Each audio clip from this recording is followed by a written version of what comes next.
At 73, you would think I had learned every lesson life could possibly teach a woman. But nothing, absolutely nothing, prepared me for how betrayal feels when it comes from the child you raised with your own hands. My story begins on a cold December morning, just 2 days before Christmas. The kind of morning where the windows fog from the warmth inside, and the scent of cinnamon and pine drifts from room to room. I was preparing my small house for the holidays, humming softly, when I saw it. A plain white envelope, sitting on my kitchen table, with my name written not in handwriting I recognized but in a strange, shakily soft script. I knew immediately. I didn't place it there. Before we dive in, make sure to like the video, subscribe, and ring the bell so you never miss these real-life stories.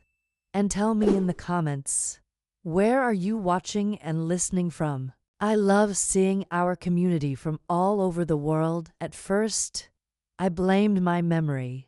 At my age, it was easy to assume I'd forgotten something, but the moment I touched it, something in my chest tightened. It felt wrong, cold, as if the paper itself carried a warning. Inside was a message, only one sentence. Do not sign anything your eldest brings you. My heart dropped. I sat down. I read it again. And then again. My eldest child, Daniel, my pride, my strong, reliable son, the one who visited every weekend, checked my medication schedule, handled my grocery lists. Why would anyone warn me about him? I wanted to tear the note apart, call it nonsense, burn it in the fireplace. But my hands wouldn't move. Instead, a wave of memory rolled over me. Daniel insisting on helping me reorganize my financial papers last month. Daniel asking where I kept my deed. Daniel urging me to update my will, just in case anything ever happened. I told myself it was concern, devotion, good son behavior. But now, there was a knock at my door. I nearly jumped, and when I opened it my stomach twisted. It was Daniel, standing there with a folder tucked under his arm. "Mom," he said warmly, "I need you to sign something real quick." My knees weakened. He stepped inside, brushing snow off his sleeves like nothing was wrong. "Just paperwork for the property taxes. You know how the county gets. Complicated stuff." That folder, thick, heavy, too heavy for property tax paperwork. I looked at him, really looked, and for the first time in my life, I saw something cold behind his smile, something that felt like calculation. But before I could say anything, before he could sit down, he froze. His eyes darted to the counter, the exact place where I had left the envelope. "What's that?" he asked sharply. "Who gave you that?" His voice wasn't gentle, not even close. I swallowed. I'm not sure. It was here when I woke up." He stared at me so intensely that I shrank back. "Mom," he said slowly, "you didn't read it, did you?" My mouth went dry. Instead of answering, I held the paper close to my chest. Daniel stepped forward. "Too close. Let me see it." "No." The word came out of me so quietly, so softly, that it surprised both of us. I had never told my son no. In that tone, trembling, uncertain, yet protective. His jaw tightened. Something flickered behind his eyes. Frustration, anger, fear. He grabbed the folder. "Fine. We'll talk later. Just don't show that note to anyone. Especially not him." I froze. "Him who?" Daniel hesitated, but only for a second. "Your younger son," he muttered. "Mark doesn't need to know anything about what we're handling. Mark, my estranged boy, gone for years, silent, distant. Why would Daniel bring him up now? Why would he sound threatened? He stormed out before I could ask. The door slammed so hard it rattled the wreath off its hook. I stood there alone, heart racing, the note trembling in my hand. And for the first time since my husband passed, I felt afraid in my own home. But deep inside the fear was a spark of something else, suspicion, unease, and a question so large it made my breath turn cold. Who warned me? And why? I hardly slept that night. Every creak of the house made me sit up.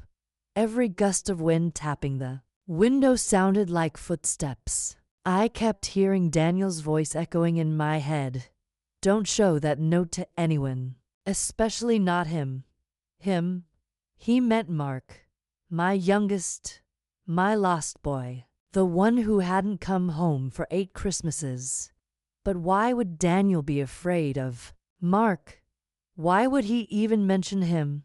Mark hadn't asked me for a dime in years. He barely called.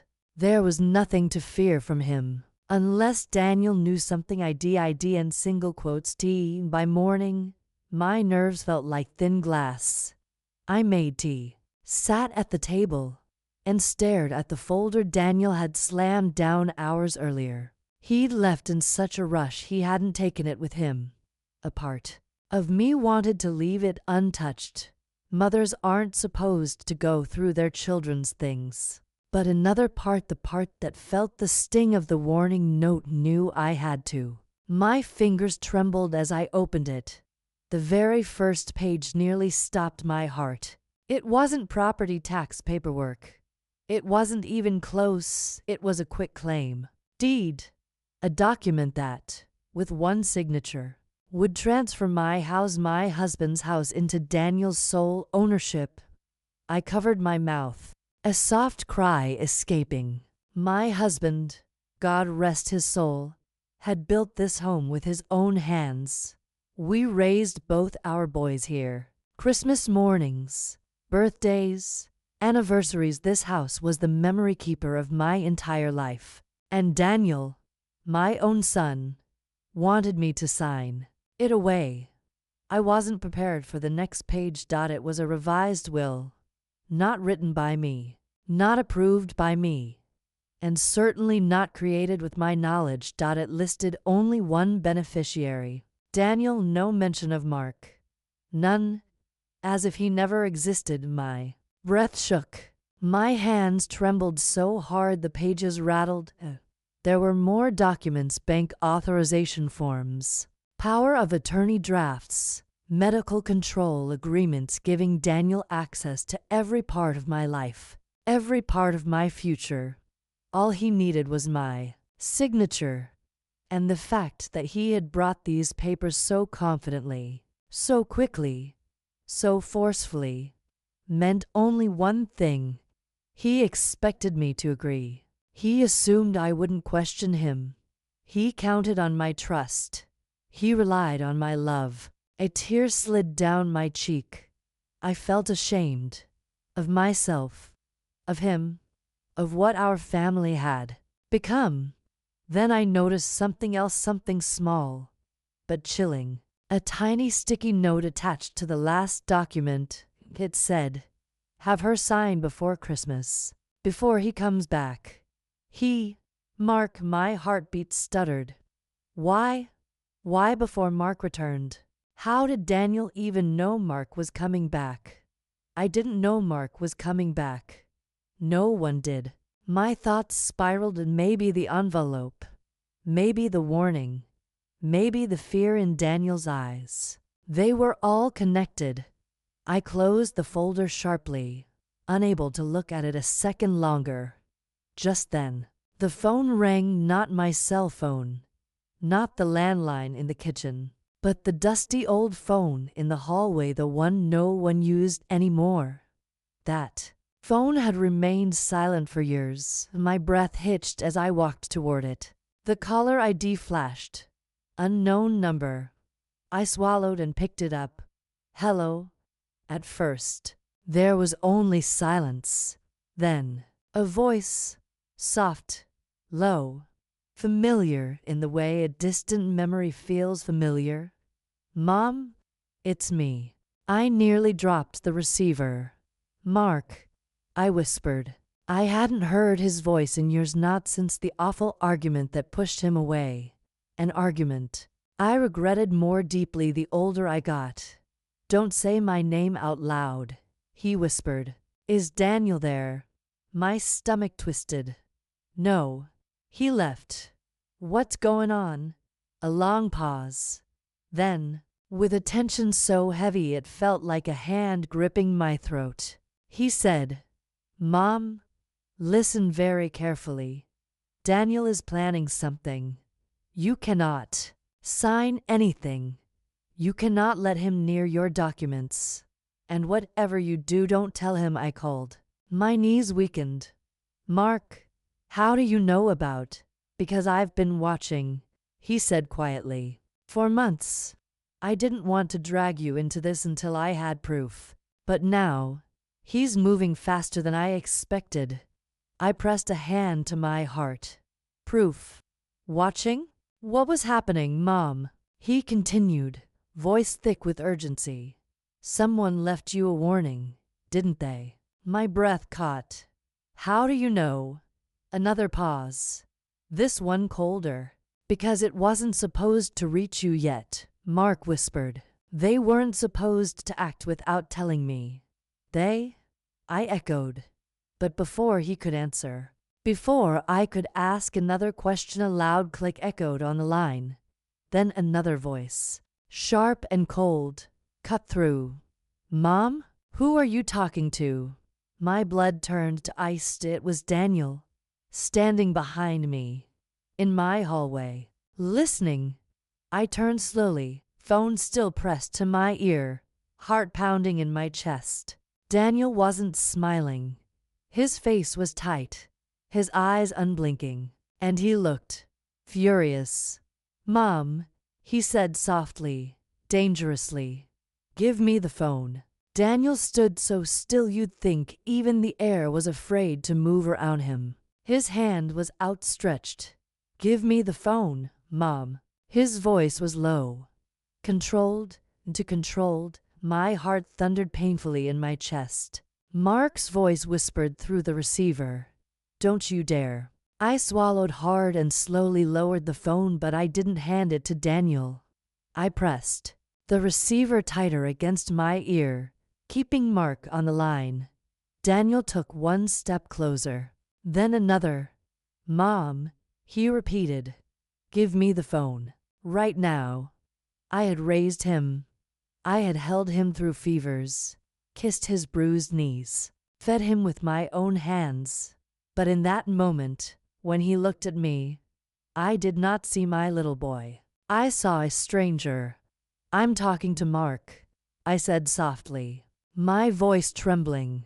Everything in Daniel's face shifted just a flicker, but it was enough to confirm my fear. He didn't want that at all. Mark? He said sharply, eyes narrowing. Why would you be talking to him? On the line, Mark's voice hissed. Don't tell him anything. Not yet. Daniel lunged forward, reaching for the phone. I stepped back instinctively, pressing my hand against my chest. Daniel, stop. He froze mid-step. For a moment, neither of us breathed. Then he exhaled, long and heavy, and forced a smile. Mom, I'm sorry. He softened his shoulders, tried to look calm. I just worry about you. That's all. You know how Mark is. He only calls when he wants something. That struck me like a slap, because years ago, I believed that. Years ago, I accused Mark of being selfish, and it pushed him away. But now I wasn't so sure. Not anymore. Daniel reached forward slowly, palms open. Let me talk to him. Let me see what lies he's feeding you. The word lies twisted something deep inside me. I turned away and placed the phone back to my ear. Mark, are you still there? Static? Breathing, then. I'm here, Mom. His voice cracked, soft and wounded. Please don't let him take the phone. Something about the way he said Mom, the gentleness, the ache in his voice broke something inside me. It had been years since I heard him sound like my little boy. Daniel's jaw clenched. Okay, he said tightly. This is how we're doing things. He reached into his jacket, pulled out his phone, and began recording. Mom, he said flatly, I need you to tell Mark that you don't want contact with him unless it goes through me. For your safety. Safety from my own son. I felt my throat close. No, I whispered. Daniel's face hardened. No, he repeated, voice rising. Daniel, your behavior is frightening me. He stared at me like the word frightening was a personal insult. Frightening you? Mom, I'm trying to protect you. From who? From what? From documents he tried to make me sign? From the son he erased from my will? On the phone, Mark's voice cut through the tension. Mom, listen to me carefully. Go to your bedroom. Lock the door. Now. My pulse kicked wildly. Daniel's eyes sharpened at the sound of Mark's voice. He stepped forward again. Mom, give me the phone. For the first time in my life, I didn't obey him. I walked past him, breathing hard, clutching the phone like a lifeline. Daniel grabbed the doorframe as if debating whether to follow me. But something in my expression must have stopped him. I closed my bedroom door, locked it. My hands shook so violently the key rattled. Mark, I whispered into the phone. What is happening? Why are you warning me? Why did someone leave that envelope? What do you know? There was a long pause. Too long. Then, because Daniel isn't who you think he is. I sat down on the edge of my bed. Mark, please. I'm 73. My heart can't take riddles. He inhaled shakily. Okay, Mom. I'll tell you everything. I braced myself. I've been in town for 3 months. My breath caught. 3 months? Yes. Watching. Checking on you. But from a distance. His voice wavered. I didn't want to show up at your door after all these years without knowing if you even wanted to see me. Oh, sweetheart. Pain flooded me. Of course I want to see you. I always have. He let out a soft, broken breath. I wish that were true, he whispered. Guilt stabbed me, years of regret, anger, misunderstandings, silence. It all crashed into me. But he wasn't done. Daniel found out Dad left me something, Mark continued. Something he never told you about. My heartbeat thudded hard. Left you what? Evidence. Proof. About something Daniel did years ago. What did he do? Before Mark could answer, something loud slammed against my bedroom door. I jumped. Mom, Daniel's voice boomed. Open the door. We're not doing this. Another slam, harder this time, and my whole body trembled. Mark's voice turned sharp and panicked. Mom, listen to me. Don't sign anything. Don't open that door. And whatever happens next, remember this. Dad trusted me for a reason.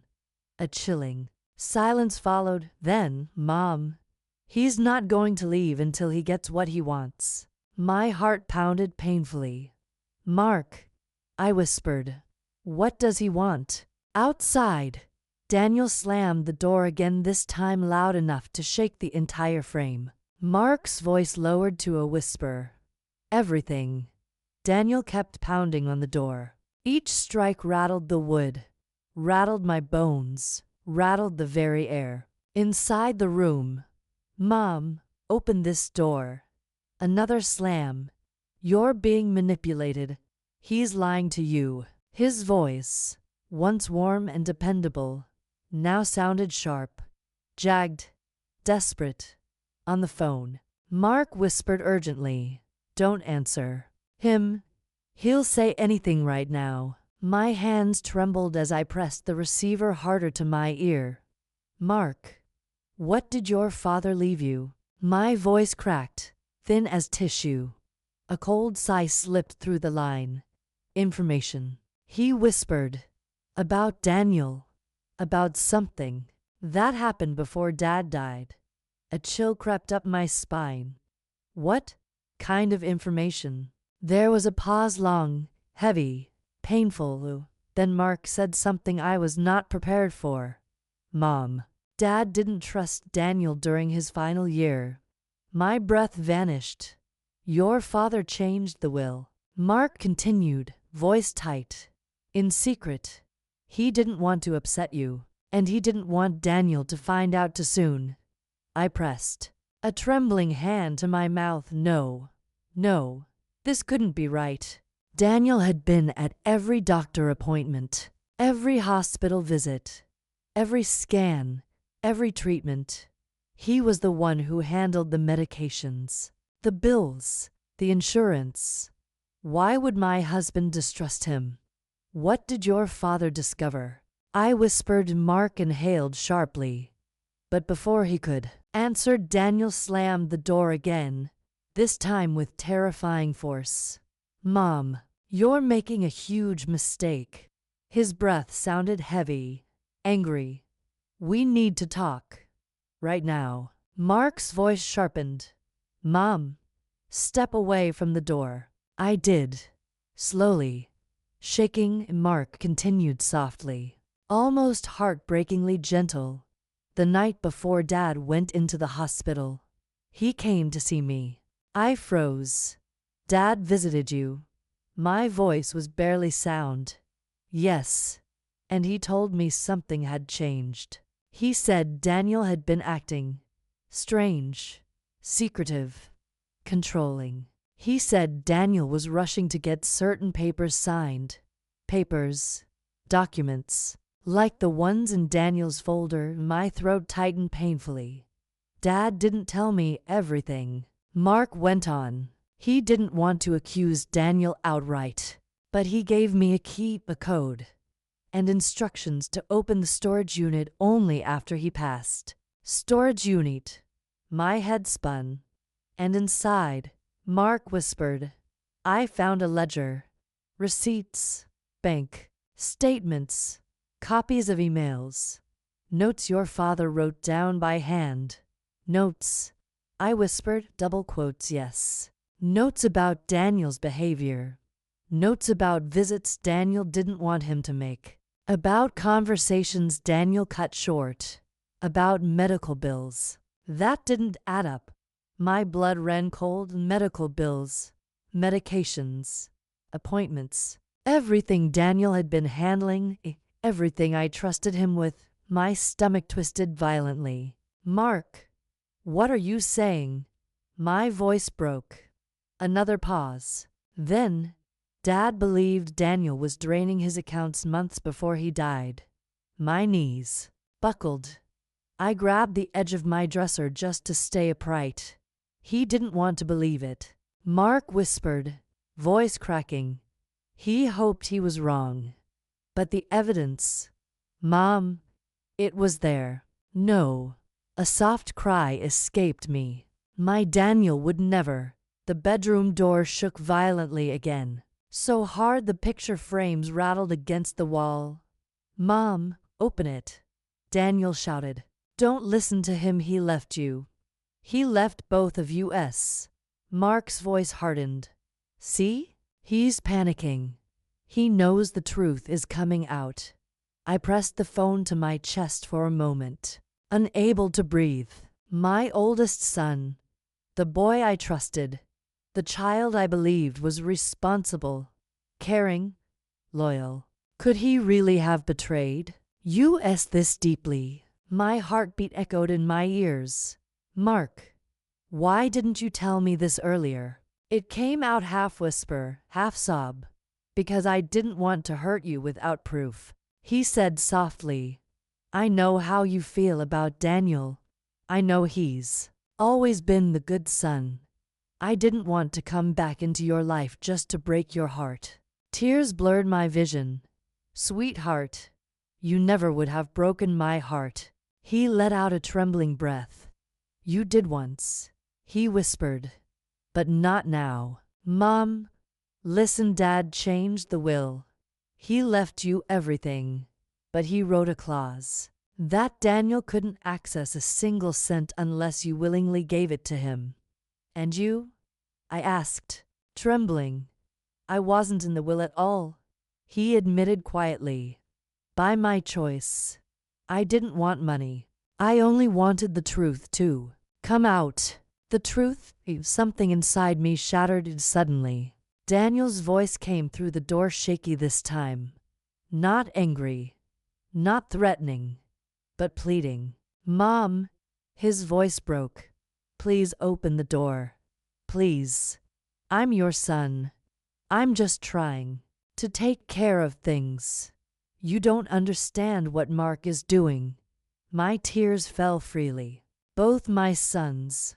One outside the door begging, one on the phone warning, and me, caught in the middle, heart aching like it was being torn into. Mark, I whispered, voice shaking. Why didn't you come home sooner? Why didn't you let me fix this?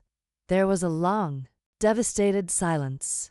Then, because, Mom, his voice softened into something small and wounded. I didn't think you wanted me anymore. That single sentence broke me open. I covered my mouth and cried silently, shoulders shaking. Outside the door, Daniel suddenly stopped pounding. Quiet, motionless, then, coldly, Mom, if you don't open this door, I'm calling the police. I'll tell them you're confused and being manipulated by Mark. Mark's voice dropped to a whisper. Mom, he's escalating. He's losing control. And we're running out of time. I wiped my tears with trembling fingers. What do I do? I whispered. Mark's answer came quickly, firm and filled with urgency. Mom, listen carefully. There's something Dad hid for you. Something in this house. And now, you need to find it. I swallowed hard. What is it? You'll know it when you see it. Daniel's footsteps suddenly moved down the hall fast, angry, deliberate. Mom, Mark whispered. He's going to get something. Maybe someone. You have to act now. My heart pounded wildly. What do I do? I repeated, panicked. Mark's voice steadied. Look under Dad's side of the bed. There's a loose floorboard. What's underneath will tell you everything. The room went silent when I returned from the kitchen. My cane tapped softly against the polished wooden floor, and both of my children, my two grown adults who once fought over toys, now fighting over my money, looked up at me with the same mixture of fear and entitlement. I placed the small envelope on the table. My estranged younger child, Lily, stiffened. My older son, Mark, smirked as if he'd already won. Sit, I said calmly. Both of you. They obeyed. I could feel my heart pounding, not from fear, but from clarity, from finally seeing my children for who they really were. For months, I heard whispers, phone calls that ended when I entered the room, messages deleted. My medication moved. Little things meant to make me feel old, confused, dependent. Lily lowered her eyes. Mark rolled his subtly. I wanted to know who was actually concerned for my health and who was concerned for my money. I looked at Lily first. You visited, but only to ask questions about the house, the bank account, the land. Not once did you ask how my back pain was. Then my gaze shifted to Mark. And you bringing me soup every night, acting like a good son, but refusing to taste even a spoon. Why, afraid I might switch bowls. His face went pale. I pressed the button on the small recorder I'd hidden under my shawl. Their voices filled the room. Mark, Mom won't last long. When she's gone, we sell the house. I want the larger share. Lily, fine. But she needs to be convinced she can't live alone. Maybe a small health scare would push her. Lily gasped. Mark stood up, furious. You recorded us. Yes, I said. I recorded everything. You came here today thinking I would announce the inheritance division. I smiled. And I opened the envelope. You both have lost your inheritance. Their mouths dropped open. The entire estate house, land, savings is going to Maria, the woman who actually takes care of me. Behind them, my caretaker stepped forward, shocked, tears welling. She never manipulated me, never argued over money, never pretended to love me for a signature. Lily suddenly fell to her knees. Mom, please, please don't do this. Mark's jaw shook with anger. You can't give our inheritance away. It was never yours. I replied softly. It was mine. And you only wanted it when you thought I was weak. I reached for the last page in the envelope. I filed a restraining order yesterday. You will not come to this house again. If you try, the police will handle it. Both of them froze, staring, shaking, furious, but powerless. You tried to betray me for money, I said. And in the end, you lost the one thing you never valued, me. I watched them walk out, my own children, defeated by their own greed. When the door closed, the house felt lighter, quieter, safe. I wasn't alone. I wasn't broken. I wasn't confused.